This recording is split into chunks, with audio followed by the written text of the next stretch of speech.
తెలుగు రాష్ట్రాలను వైఎస్ఆర్, కేసీఆర్ కుటుంబాలే పరిపాలిస్తారా అని ప్రజాశాంతి పార్టీ అధ్యక్షులు కేఎఫ్ పాల్ ఆగ్రహం వ్యక్తం చేశారు. బీసీ నాయకులు పరిపాలించొద్దా అని ప్రశ్నించారు. కాంగ్రెస్, బీఆర్ఎస్ అవకాశం ఇస్తే ఆ పార్టీని సికింద్రాబాద్ ఎంపీగా పోటీ చేస్తానని చెప్పారు. లేని పక్షంలో విశాఖ నుంచి ఎంపీగా పోటీ చేస్తా అన్నారు. గత డిసెంబర్ 25 తనకు విషప్రయోగం జరిగిందన్నారు. ఆ ప్రమాదం నుంచి తనను దేవుడే కాపాడారని చెప్పారు.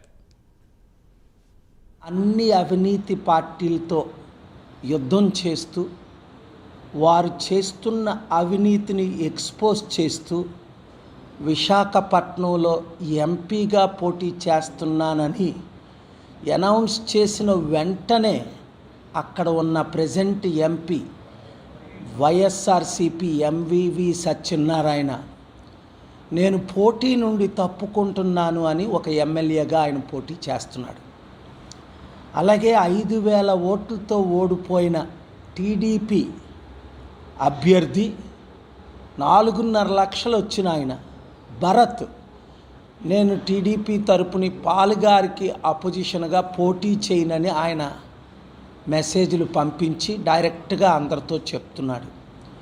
3వ స్థానం వచ్చిన జేడీ లక్ష్మీనారాయణ గారు జనసేన పార్టీ తరపుని ఇదే ఆఫీస్కి నవంబర్లో వచ్చి నేను సంపూర్ణ మద్దతు మీకు ఇస్తున్నానండి, మీలాంటి వారు పార్లమెంట్లో అడుగు పెడితే దేశం బాగుపడుతుంది, రాష్ట్రం బాగుపడుతుంది, క్రైస్తవులు, ముస్లింలు, హిందువులు సెక్యులరిజం కాపాడబడుతుంది,